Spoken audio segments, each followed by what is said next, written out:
Thank you very much for that introduction, and thank you for having me here tonight. Man, I don't know, is that a bit contentious? I try and live up to the part. But anyway, as Imogen said, my name's Ross. I'm actually a presenter and reporter, mainly in rugby league. Any rugby league fans in the house? Okay, we'll take that. I'm really happy about that. I thought there'd be zero, so this is good news. So I'm here to share my story tonight.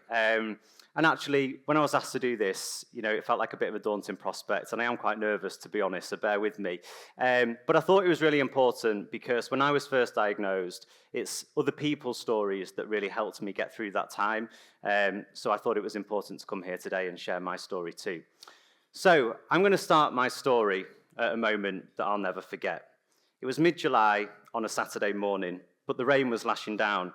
And I just pulled up into a random car park in Oldham with my mum. My melanoma had just recurred, and I'd been sent for some urgent scans. Now, I think we can all remember and relate to that feeling of, not knowing what lies ahead. Scanxiety, as I now know it. But this was my first ever PET CT scan, and I had no idea of what to expect. But here I was, in this side room, on a scanner truck in a car park in Oldham. And I remember it like it was yesterday. I could hear the rain splattering on the roof, and I just kept thinking to myself, how has it come to this? And could this be the end of the road for me? But all of a sudden, the door of the side room opened, and the nurse came in. She asked me a few questions, she popped a cannula in, and then actually, she opened up about her own melanoma experience. She was a melanoma survivor, stage 3, and now 10 years clear. And I almost felt a warmth of relief wash over me. She'd been here too. She'd walked the path, and she knew how I was feeling. And she took my hand that day, and she said to me, everything's going to be okay, Melanoma, it's like a runaway train, and you just need to get ahead of the train. And that's what we're going to do. We're going to get you ahead of this train. And I can't tell you how much better that made me feel in the moment. In actual fact, that sentence, it stuck with me. I think about it a lot, and I'll come back to that moment too, because I think it was more than a coincidence, That nurse, I think she was meant to be there for me that day. I'm almost sure of it. And she was right too, because melanoma, it is like a runaway train. And let's be honest, it's a train that none of us in this room ever wanted to embark on. But unfortunately, there's nothing we can do about that now. The train's departed, we're on it, and it's rumbling along. But what I've learned over the last few years, it's all about making the most of the journey. So let's rewind a bit then. My train had been trundling along quite nicely for some 30 years, actually, and in 2022, it looked headed for a great destination. Life was pretty good. We'd put COVID behind us, finally, and actually, for the first time in my life, it felt like everything was falling into place. I'd recently bought my first home, I was happy in my relationship, and I just landed a bit of a dream job, right? Because one thing that you might have read about in the brochure, and as I said at the start, I love rugby league. I'm borderline obsessed with it. And in 2022, I become a regular touchline reporter in the game. It was live TV every single week. But not only that, ladies and gents, at half-time, we ran a segment called Ross's Ratings, where I got to taste and try the pies at different rugby stadiums up and down the country every single game. I mean, for me, I was living my dream. I was doing rugby league on TV, and tasting cheese and onion pies, chicken balties, you name it, I had it. I was loving life. But alongside all of this, I've been keeping my eye on a mole that had appeared on my leg during COVID. And at first, it was completely normal. It was symmetrical, it was small, but I had a feeling it was new. And as the weeks and months went on, it grew, and then it started to raise above my skin a little bit like a blood clot. And on my second visit to the doctor, that's when things started to crash down around me. The train, it was starting to speed off into the distance, and I felt like I was hanging on by the seat of my pants. So, we arrived at my first station, the diagnosis. The mole had been removed, and I was waiting on results, and in truth, I was quite naive about it all. I don't know if we can all relate to that, but I thought the mole was gone, so we'd just move on with life, surely. Like many of these moments on my journey, I remember it well. I was at the barber's, getting a fresh fade, ready for a big night out on a Friday, and my phone kept ringing in my pocket. And if I'm honest, I don't always like answering my phone when I'm around other people, because I think it's quite rude, really. But eventually I took a look, and it was an unknown number, and I think I realized then that it'd be bad news. I picked up on the fourth occasion and explained I was having my hair cut and she'd have to ring back, which of course she did. It was the secretary from the dermatology department, and the doctor, she wanted to book me in for an urgent appointment.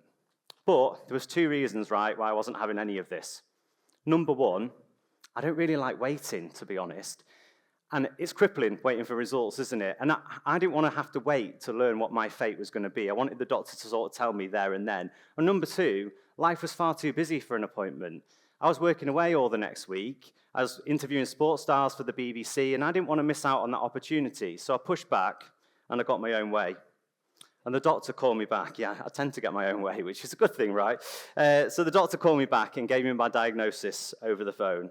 Stage 3 melanoma, and I was being urgently referred to the Christie in Manchester. Now, if you're wondering, I didn't actually go out that night, but my mates still came round. We had some beers and some pizzas in front of the TV. Clearly, it hadn't sunk in. But as the days rolled on, it sunk in more and more. Looking back, these were some of the darkest days for me, really. You're diagnosed, but nothing happens for weeks. I'd been referred to the Christie in Manchester, which I knew was serious, but I had no answers.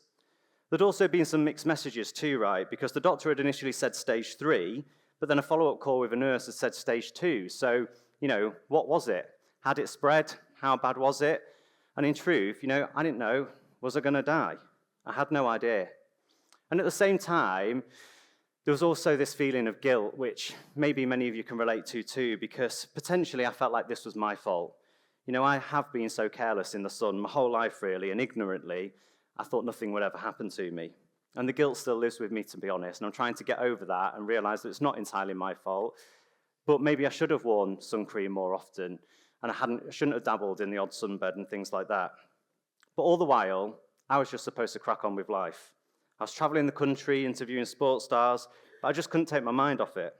You become a bit of a functioning zombie. I think that's the best way I can explain it, really. You're making small talk, you're going out with your friends, but you're never really in the room. The mind's constantly racing. Would I be having a major op to remove all of my lymph nodes, and in which case, would I get lymphedema? Was it in my lungs? Was it in my brain? I had no idea. And in fact, in this picture, this is me interviewing Matty Lee, an Olympic diver at a school in Leeds for the BBC. And on that day, I interviewed him in front of thousands of people. But again, I wasn't really in the room, I wasn't really present. And it's taught me a lot, really, about what people are facing and what's going on in the inside rather than what you see on the outside. Nobody there that day had any idea what I was going through. Now, I realize now that when the doctor said stage 3, she was actually referring to the tumor stage, and this was actually a stage 2A diagnosis. And it was during this time, right, that I realized the importance of knowledge. Knowledge, it's power. And that's something I'd advise anyone diagnosed with anything, to be honest. They tell you not to Google things, right? And of course, this can lead to anxiety and miscommunication and misinformation and things like that. But for me, it's been the most powerful tool. It's how I found Melanoma Focus, actually, and what an amazing resource that's been. I spent hours, days, weeks, months researching melanoma, and it's potentially saved my life. We'll come back to that too. So, the train, it was slowly progressing, and eventually we arrived at station 2, the Christie. I'm sure we've all heard of the Christie in Manchester, have we? Good. It's an amazing place, to be honest, a wonderful place, a place that I now feel quite at home. But strangely, I could never have imagined that would be the case back then. A patient at a cancer hospital in my early 30s just didn't feel right. And I remember the waiting room so clearly on that day for my first ever appointment there. Greatest Hits Radio, it was playing out from the TV randomly. But all these people around us, looking around the waiting room, they all just looked so normal. And I'd never really come across that many cancer patients before. And yet here they were, chatting away about the breakfast or what they had planned for the rest of the afternoon. But what were they here for? And what did their journey look like? And it's something I think about a lot now whenever I attend any appointment at the Christie. All these people that we pass on the street, and here they are at a cancer hospital going through something that we all fear as human beings. So my mum and dad, they came with me for that first appointment, and we were so fearful about what lay ahead. But they really put us at ease at the Christie. They explained the next steps clearly: a wide local excision and a sentinel lymph node biopsy. They had no reason to suspect it had spread, so this was all precautionary. There was light at the end of the tunnel. There was light at the end of the tunnel. My mum, she cried, but I think it was tears of relief, to be honest. And she cries at neighbours, so nothing new there, really. We'd feared the worst, but actually, it wasn't too bad. And at the same time, I'd just landed my biggest gig to date, as I'd been asked to work on the Rugby League World Cup for the BBC. So we even negotiated a start date for the operation. I could work on the World Cup, and then straight after that, I could go in for surgery. Happy days. Except they weren't happy days, really. You know, you see this photo here. I can't take my mind off it. You know, I'm there doing the Rugby League World Cup for the BBC, my greatest ever achievement. And actually, on that day, I was doing the live feed for the rest of the world, live on the BBC and live to other nations around the world. But when I look at that picture, I can't believe I was doing it. I can't believe I was asked to do that opportunity. But also, I can't believe that I managed to focus and get on with the job at hand. You've got so much racing through your mind. I felt sick to the core, and yet we managed to pull through. And I don't know how any of us managed to do that, to be honest. And behind that smile was a scared young man. The future, it was no longer certain. I had no idea which direction my train was traveling in and how long I had left. Where and when would it stop? Would the final destination arrive much earlier than I'd ever expected? But somehow I made it to my next destination. Surgery and the sentinel lymph node biopsy. I'm sure many of you can relate and remember that. It was actually the 1st of December for me, a cold, dark morning. I'd never actually been put to sleep before either, so it was a new experience. All went well, and actually I was later on the sofa back home later that day, but my wide local excision, it was right across my knee, so it actually meant that I couldn't walk properly for weeks, but not too bad. I continued to work from home. Then on an evening, I'd started to rewatch Happy Valley, arguably the best drama that the BBC has ever made, so if you haven't watched it, yeah, thank you. Yeah, if you haven't watched it, you need to watch that. But again, it was then time to wait. And if you remember, I don't like waiting. And this was 6 weeks. 6 weeks to wait to be told if your cancer has spread and what that might mean for your future.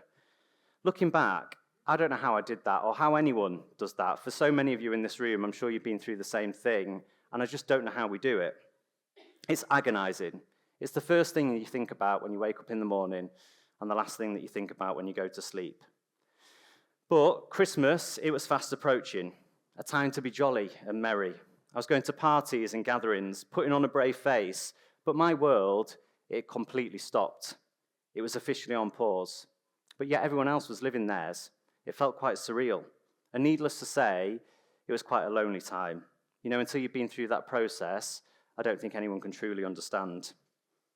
And it was at this time, right, I think I started to see the world change around me a little bit, or maybe it was me that was changing, I don't know, but I think every cancer patient must go through this. There was a noticeable shift within me. You can see more clearly in a way, and I started to have a bit of an awakening.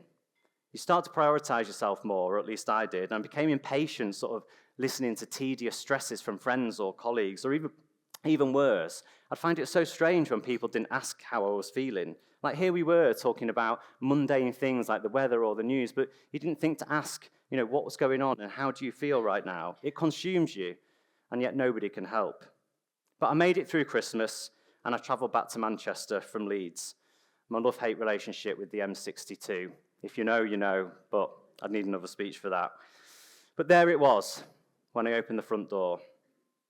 Sitting there on the doormat, like the ghost from Christmas past. The all too familiar brown envelope from the NHS. So this was it. 6 weeks of waiting, and underneath that seal, I'd learned my fate. I was on my own too, and it took a lot of courage to open it up that day. But over the years, or over time, you realize you can't hide from this. You need to find out the answers either way, so here goes. Now, I can't remember the exact wording, but essentially, it was an appointment letter calling me back to the Christie following my procedure. Great. Well, that was it then. Clearly bad news, because yet again, they want to see me in person. But yet again, I thought, I'm not waiting. I can't bear this. I've been waiting 6 weeks already. My life is on hold. And now you want me to wait another few weeks for another appointment. So I don't know how I did it, but I called them up. And actually, for those not familiar with the process, you have to call them, leave a voice note, and then they call you back. And the wait on this occasion for that call back felt like time had stopped still. But sure enough, one of the IPU nurses, she called back. She explained that the appointment, the letter, was actually just routine. But hang on, if I just waited a second, she might have the results for me there and then. You are? I'm like, I've been waiting 6 weeks for this. How long have you been sat on that information? And also, I'm not prepared for you to give me the results now. Like, I wasn't ready for that. So it felt like off she trotted, and there I was waiting in my kitchen. Time had stopped still yet again. I had my fingers physically crossed, my heart racing 1,000,000 miles an hour. Then, good news. You're all clear. To be honest, yeah, thank you. Sadly, that's not the end, though. But to be honest, the rest of that morning, it was a complete blur. But I cried a lot, and I don't cry all that often, really. But it was an outpouring of relief. I've been afraid, scared, tense for 4 months, and you don't realize the impact that's having on you. But it was over. And the next day, it was New Year's Eve, which was quite fitting, and I spent the whole night in disbelief. I was so lucky. I could live my life again. It was over. My train, it was back on track. Now, needless to say, in this photo, that champagne was popped open and probably consumed in record time, but it felt like 2023, it was going to be a great year. But as life trundled down the track, my relief, it was short-lived. It didn't take long for that anxiety to build again. Yes, I'd been given the all clear, but how did I know it wasn't going to come back? I was officially a stage 2A patient, but very nearly 2B, and I'd had a high mitotic rate too, which I knew wasn't great. I felt so vulnerable, to be honest. No adjuvant treatment, no scans, just some follow-up appointments to check your skin. I mean, as if we're not checking our skin and lymph nodes obsessively anyway. I can do that from home.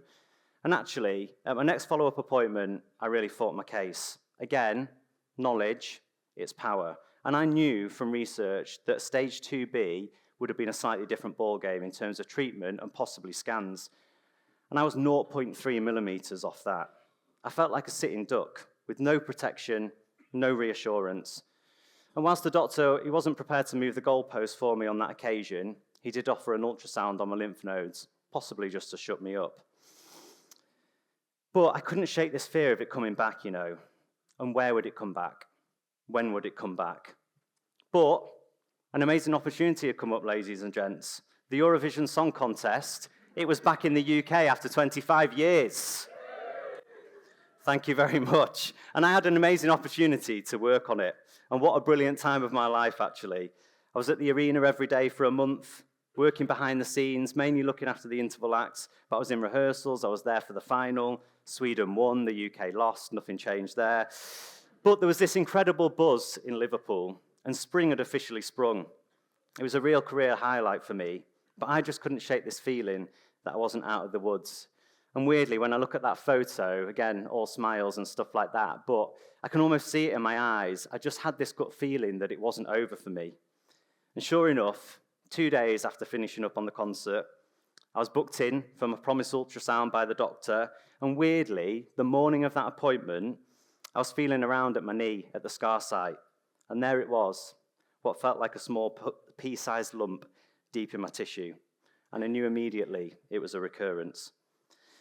The nurse, she managed to bring my appointment forward that morning, and I rushed into the Christie, running on adrenaline rather than fear at this stage. Now, I won't bore you with all the details here, but the doctor felt around, and he really didn't think much to it. He wanted to send me on my way, actually, but like I say, knowledge, it's power. And I knew from research that this just wasn't right.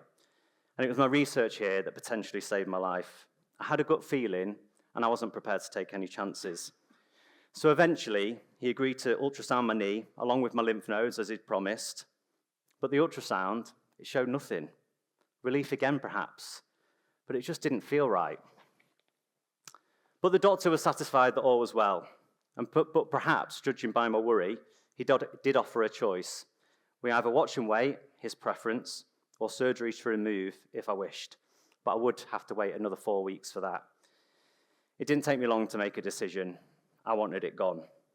Of course, I did spend the next 4 weeks forever feeling around my knee. I'd even take regular trips to the toilets at work just to feel it, see if it had grown, was it still there? But 4 weeks later, the day after my birthday, and out it came. And then we were pretty much straight on a flight for a once-in-a-lifetime trip to Barbados for a friend's wedding. An amazing holiday, but one plagued with worry too. I remember sitting by the pool with one of my lifelong friends the night of the wedding, and I opened up about my fear of dying. The first time I properly talked about it, really. You know, if it was in my knee, how did I know it hadn't spread all over my body? And how did I know that this wasn't going to be the end of the road for me? I had a good cry that night, but we'd also had copious amounts of tequila at the free bar at the wedding, so could have been that. Fast forward a few weeks, and we're pulling into the next station, the recurrence, the hardest part of my journey so far. I was fearful of the results, but ever so slightly optimistic, because the doctor, he hadn't been worried, so maybe, just maybe, it could have been just a bit of scar tissue. But no, it's stage 3B, and we're now going to scan you from head to toe, the doctor said. And I remember those words so clearly.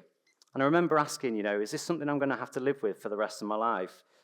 And the nurse just shrugged. She didn't want to commit. And then we were on our way. I actually had a broadcast that night on TV, and somehow I managed to come home, type up all my notes, and then head off to the stadium. And weirdly, it was one of the most relaxed I've been at a game. Perhaps it's because I didn't really care. I mean, when you're faced with your own mortality, somehow, it doesn't really matter what you ask a player or a coach, or if you stumble over your words, couldn't really care less. And again, that smile on that photo, it says it all really, doesn't it? I mean, for photos, we all smile, but what a facade it can be. And at that point, I hadn't really told any colleagues at work about it. Only my co-presenter knew, and she's become a wonderful friend throughout all of this. But for everyone else, it was business as usual. And actually, I didn't want the viewers knowing what was going on either. I didn't want people feeling sorry for me. I wanted to be respected for the work that I was doing. But the next day, after that, I crashed. And I spent most of the day in bed, which is really unlike me, to be honest. I don't even think I was emotional now. I was just numb. The melanoma train, it had picked up speed, and for all I knew, we could be coming to the end of the line. I so desperately wanted my old life back, but I was slowly coming to the realization that life, it'd never be the same again. As the days went on, though, I did bounce back, and I bounced back to work. You've got no choice, really. And before we knew it, there I was, pulling into that random car park in Oldham for my first ever PET-CT scan with my mum. And the nurse, who appeared at just the right time in my life, there she was. Remember, melanoma, it's like a runaway train, and you just need to get ahead of the train. Now, for anyone who's had these scans, you're desperately looking around for signs, aren't you? Or I know I am anyway. The doctor smiled afterwards, so did that mean everything was going to be okay? Or actually, was that a sympathetic smile? And the scan, I felt like it had lingered around my chest for a little bit longer, so what did that mean? Well, we'd have to wait another week to find out. But that came round soon enough. And actually, I asked my brother to come along to that appointment with me. Now, we've never really been that close, but he really stepped up that day. And I knew I wanted someone there who wouldn't be too emotional. If it was bad news and it had spread, I needed someone strong. So we parked up at the Christie and made our way to the main entrance. And the strangest thing happened. Now, I'm not sure what I believe in, but I believe in signs. And there, stood at the automatic doors, was that same nurse from the PET-CT scanner the week previously. I mean, what are the chances? She doesn't even work for the Christie, right? And there she was, on that specific day, at that specific time, waiting at the doors. And I'd thought about her so much since that day, and she was back again. She gave me a hug, and we had a small interaction. She was ever the professional. She didn't give anything away, if she knew, but I was comforted by her smile and reassurance. And there was a small bit of me then that felt a little bit hopeful. Now, to this day, I know it sounds a little bit weird, but I think of her as my guardian angel. She appears when I need her the most. Now, I won't go into all the details, but not long after that, I received my scan results. All clear. Thank you. It was a huge moment. And the next steps, that would be adjuvant immunotherapy. But now what I will say is that waiting for those results that day, it will stay with me for the rest of my life. I think only a small number of people, possibly lots of you in this room, will really understand what that fear is like. Knowing that stepping into that room can change your life forever. It's a terrifying prospect, and I'm so proud of so many of you who've been through that and got through it. We're all stronger than we'll ever give ourselves credit for. And in a weird way, though, and maybe I just say this to make myself feel better, but sometimes I do think this may have been the better scenario for me. You know, I'm a worrier. I always have been. And like I say, I like to know all the details. I like to know everything. And at stage 2, I felt so vulnerable. No scans, no treatment, no nothing. But now, I felt like I was in a good position. I'd be scanned regularly. I was being given some amazing treatment that didn't even exist 10 years ago. And I'd be looked after by the amazing melanoma team at the Christie, one of the best cancer hospitals in the world. Now, a few weeks later, on my train, it pulled into a new destination, a new experience, immunotherapy. Ooh. Now, my mum came with me for my first infusion, and actually, she came with me for every single one. It's all a bit surreal, though. I was having cancer treatment in my early 30s, the first of all my friends or immediate family to go through anything like this, so it felt like a lonely path ahead. But I also didn't feel particularly worried about the treatment itself. You know, I'd done my research, and I was hopeful that all side effects would be minimal, and thankfully they were. I prepared to feel a little bit sick, groggy, or tired the next day, but nothing really, if I'm honest. I even walked up to my local high street, treated myself to a bacon and sausage sandwich, and then, I should have got a pie, and then logged on to work straight afterwards. Life moves on, you know, I cracked on with life. How weird. And I still only told close friends and family at that stage, so it felt like I was living a bit of a double life. It was all really exciting. Now, this continued for the next few rounds, and actually, I know this sounds weird, but it was a really special time for me and my mum. She'd come over on a Wednesday and attend the clinic with me, and then she'd stay overnight and come with me for the next couple of days to see me through my treatment. We'd go out for a nice meal together or stay in and watch a film, and it's rare to get those one-to-one times with your parents as an adult. And despite the cancer lurking in the background, like I say, these were special times for us and memories that I'll actually cherish forever. Now, as I say, all appeared to be running smoothly until about halfway through, and my bloods, they flagged a major spike in my liver. A bump in the road, as they would say. But it caused us a lot of worry. Was it a sign that my melanoma had spread to the liver? We couldn't go ahead with treatment that time, and I was sent for some urgent testing. Me and my mum, we were worried sick, to be honest.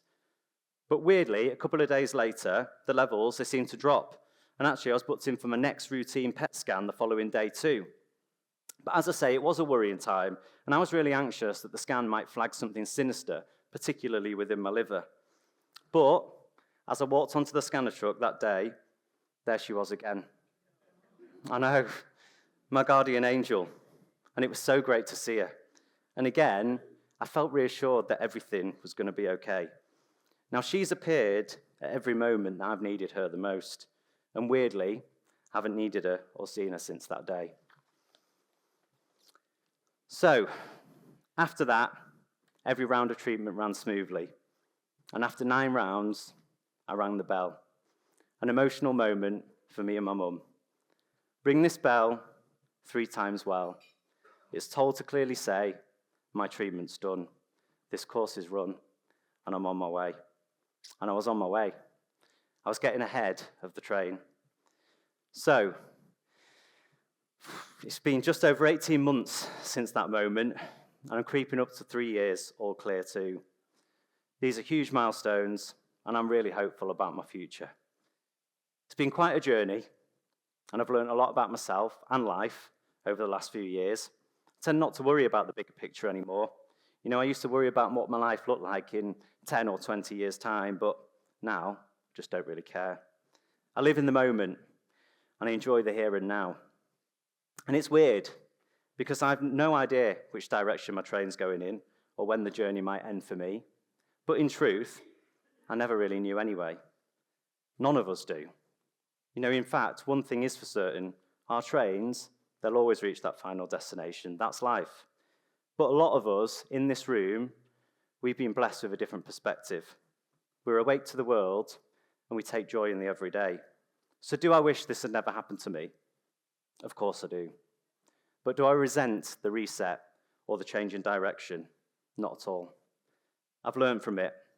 I'm a better person, a much kinder, softer person for it, actually. I'm so proud of myself, and I'm so proud of many of you sat here in this room today. Cancer is a terrifying prospect, and I wouldn't wish it on anyone, but we're all far stronger than we'll ever realize, and you're all amazing. It's been a huge honor sharing my story today. Thank you to Melanoma Focus for everything that you do, and thank you to all of you for listening to my journey.